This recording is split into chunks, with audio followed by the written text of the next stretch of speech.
All right, I'd like to welcome everybody again to Ironside Minyan, to our weekly Lunch and Learn. This week, Parashat Beshalach. I'd like to concentrate just on one concept, one subject, and that's the splitting of the sea.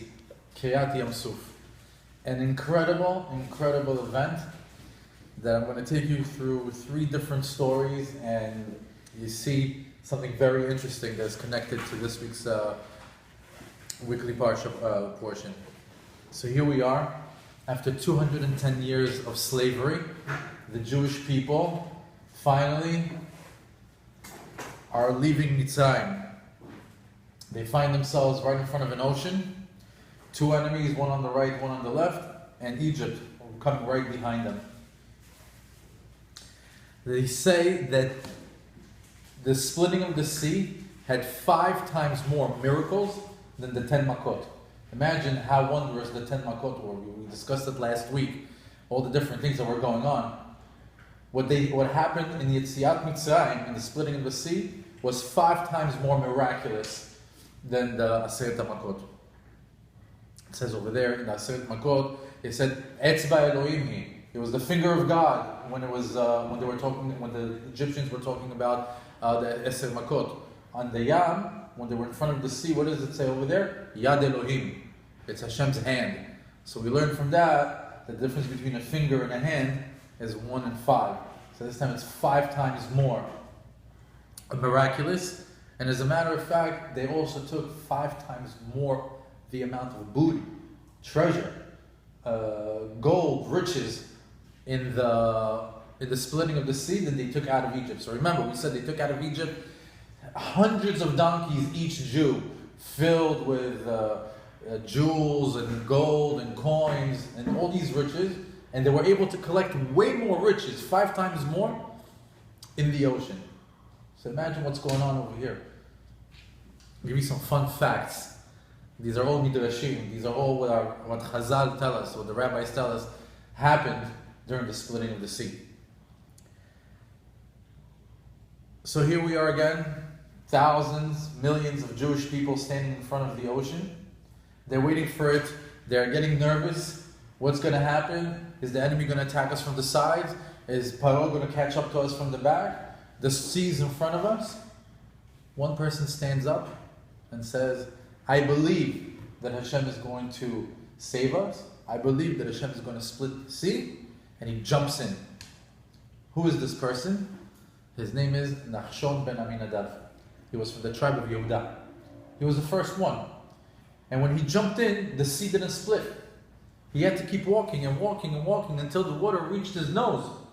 And when he got to his nose, finally the sea split. But Nachshon ben Aminadav is the first one that jumped in. In a couple of parashiot from now, we're going to hear about Nachshon ben Aminadav. There's going to be there's a Parashat Nesi'im. There's going to be a special Torah portion that talks about each tribe and its representative, its senator, its special mayor, leader of that tribe. And it says over there, and the Nasi for Shevet Zevulun is such and such. The Nasi for Shevet Binyamin is such and such. When it came to Yehuda, it doesn't say the Nasi. It says Nachshon ben Aminadav. Just his name.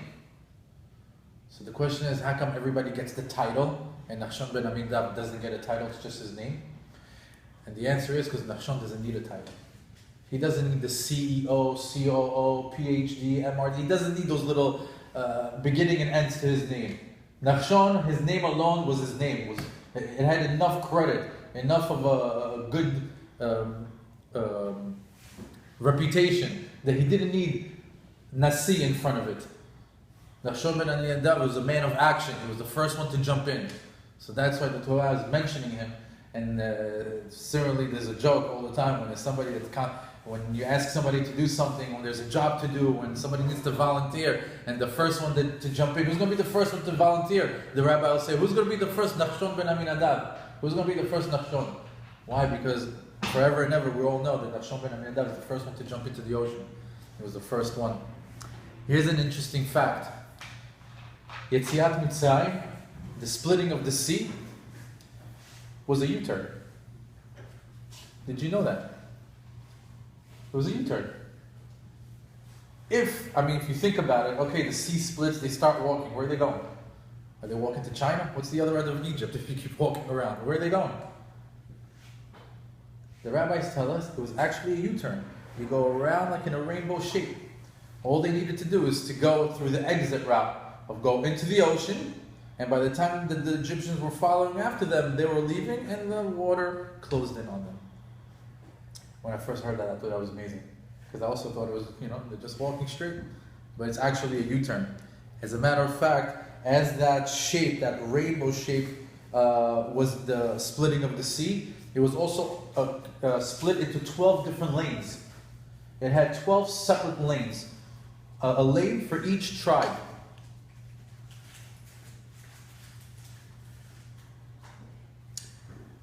Not only did the water split in the sea, the rabbis tell us that all bodies of water, all throughout the world, split. And for example, if somebody was sitting in another part of the world in a pool, the pool was split. Somebody was having a drink of water, the water in the cup would split. It was a huge miracle. Again, we're talking about huge miracles that were never ever seen before. Hashem came down and created them, and for the whole world to see. As a matter of fact, how did Yitro, which is in next week's Parashat, know that the Jews left Egypt? How did he know that they merited Yetziat Mitzrayim? Splitting of the sea.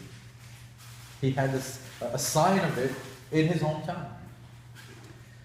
Also, if you think about it, if they walked through the sea, then the bottom of the sea should have been all mud.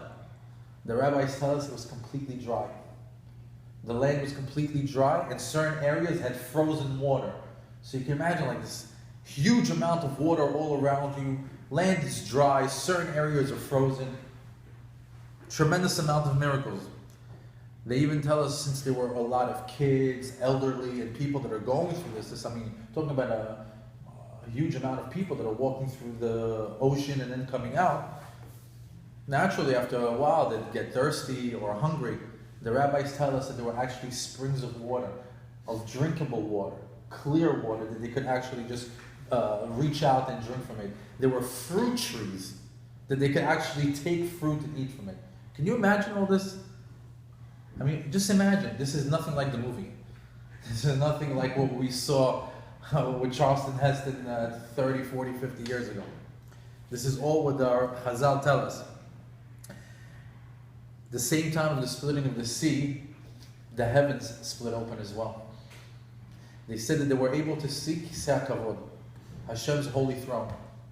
And it says over there, in Az Yashir Moshe, it says that the people pointed up and said, Ze Eli v'Amenu. They were able to point and say, this is my God, and I will exalt him. In other words, they were able to point to Hashem. They were able to point to his chair. Never been done before. In that moment, also in the time of Yetziat Mitzrayim, all the Jews merited to have a prophecy. They all had a united prophecy at the same time, that they were able to break out in song, in unison, all together in one shot, a song that they never practiced before, never heard before, but some way, somehow, these words came into their mouth and they all started to break out in song and sing, Az Yashir Moshe, Uvnei Yisrael. That's a Sephardic tune to it, but basically it's a prayer that we say every single day, the Az Yashir Moshe, which is right before right towards the end of the Baruch Shammai section of prayer. And they were able to sing it and know all the words with having zero practice before. It was a prophecy that they had at the moment. They said that a woman that was pregnant, the baby in the belly could see through the belly and see the miracles and see Hashem at that moment. Can you imagine all these things? It's absolute miracles that you've never heard before. And they tell us when Mashiach comes, they'll be bigger than this. They'll be way more than what I just described. The song Az Yashir Moshe, on Tuesday, there was a special segula, a special virtue to read that particular song on Tuesday. They say when Parashat Beshalach comes into the picture, on that Tuesday, it's good to read Parashat Haman. It was another part of this parasha. However, they say it's also good to concentrate on the song that they sang on the splitting of the sea, which is called Az Yashir Moshe. And the rabbis tell us on Shabbat, it's a very ideal time to activate the power of prayer. They say on Shabbat, right before you start to sing Az Yashir Moshe, stop for a minute. Crystallize what's your mitzrayim. What are your hardships? What are the things that you're dealing with? Health, finances, love, all these different things that people are dealing with and having hardships with it. Crystallize it and say, Hashem, get me out of my mitzrayim. Get me out of my problems. And imagine yourself walking through the ocean, walking through dry land and coming out on the other side of it. They say a person that has a tremendous amount of kavanah or intent on this week's, on this Shabbat, it has the power to activate a lot of Yeshua. A lot of Yeshua. That's just a few fun facts about splitting of the sea. So they say, the rabbis tell us, that zivug and parnasa, in other words, getting married and making money, is harder than the splitting of the sea. Harder. Okay, that's the basic comment, basic belief. So the question is, how can you say that something is hard for Hashem to do? How can you say that something is hard? It's very hard for Hashem to do a zivug or to give somebody parnasah, harder than it is in splitting the sea. What do they mean by that? I mean, you could imagine that if you split the sea to bring back the identical drop of water that was on the right side to the identical drop of water on the left side and put it together, it's kind of tough. It's a tough job. And the rabbis tell us that a person's zivug and parnasah is even harder than that.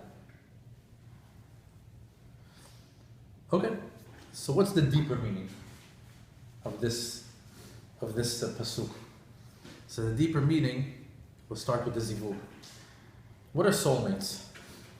Soulmates, right? Everybody's looking for their soulmate, right? The perfect girl for me, the perfect husband for me. You know, everyone is looking for their soulmate. What is a soulmate? So the rabbis tell us that in the Shamayim, before a person is born, he's actually there with his soulmate. The two are right there together. And they get sent through this pipe where they get sent down into this world. Most people are not of the same age. See people, one guy gets married, he's 25, she's 28. One guy's 40, the other one's 27. In other words, they get sent down in different times. And they get sent down to the world. And as one is dropped somewhere in Australia, another one in Brooklyn, New York, the challenge is for these two soulmates to some way, somehow meet up again. Because once they meet, they will feel and know that they're soulmates. And to get that to happen, I mean, you can imagine that his best friend is getting married to her cousin somewhere in Brooklyn, and they're all flying in, and somehow they meet through the hundreds of people in the wedding, and wow, I found my soulmate. You can see that even that is hard enough to make happen, but the rabbis tell us it's even deeper than that. It's not just those two people finding themselves. It's deeper than that. The rabbis tell us that the challenge is to find the same soul at the same spiritual level. In other words, the reason why you were soulmates in the sky is because spiritually you were equal. Now you both got sent down. Let's just say that the woman is on the right path. She's a good Jewish girl, keeps all the mitzvot, keeps all the halachot. And let's just say that the guy is not walking on the right path. So she's elevated in Hashem's work, she's spiritually there, and he deteriorated. So now spiritually they don't match. So what does Hashem have to do? Reset. Now let's find the right match for him and the right match for her. And that's a different person altogether. I mean, not everybody finds their soulmate. I would say that maybe 90% of the world does not have their soulmate. They have the second best to who they were at that point that they met the person that they married. It is very difficult to find that person that you were destined to meet, where both of you will be at the same spiritual level and at the same time to meet. So you can see how hard it is for Hashem to put two people together. So, when the soul deteriorates in Hashem's work, they merit a different zivug. And as they get elevated in Avodat Hashem, they merit a better zivug. So in other words, according to how you are spiritually, that depends what your wife or your husband is going to look like or be like. So in other words, when people go around and say, the market's dry. There's nothing here for me. It's so tough out here. I can't meet the right one. You know what the rabbis tell us? Step up your game. Get a little bit better spiritually, and your zivug will also be better. And then the market will be better for you too. Like, wow, all of a sudden, have better options. But when a person is deteriorating spiritually, his options don't interest him because he thinks like he's going to get this type of girl with this type of midot and this type of looks and these types of all these different characteristics that he's looking for. But do you merit to get that? And it all depends on the level that you are spiritually. I heard an unbelievable chidush. Remember we said it was like a rainbow. This morning I heard it from the rabbi, right? So that was like the way that they came out from Egypt. So they say, when you get married young, that journey of Yetziat Mitzrayim, because we said the zivug is hard to Yetziat Mitzrayim, is short. Guys that get married between the ages of 18 to 21, they're in the market for 3 years, no big deal. Goes by fast. But as you go further in the lanes, it's like a track lane. When you go out to the farthest lane, the turn is way wider. It takes you way longer to get there. So they say as you get older, 25, 30, all of a sudden, it takes you a lot longer to get to your destination, to your zivug. 45, 50, a lot longer. The lane is a lot wider. Your Yetziat Mitzrayim is a lot longer than what it would be if you did it in a shorter period of time. I thought that was very, very interesting. So the younger you are, shorter the zivug time. The older that you are, the longer the route. That's why you see that religious families often opt to have their children married right away. I got married very late, in my late 30s, and I could say openly now, I wish I got married earlier. It does make more sense. I mean, it's my personal opinion. So that's how you can see that the zivug and parnasa is as hard as Kriyat Yam Suf. Just the way a person needs to make his money to find his soulmate is very, very hard for Hashem to make that happen because things are constantly fluctuating, going up and down. The last part is something very interesting. Now we know that the sea split for the nation of Israel. Am Yisrael split the sea.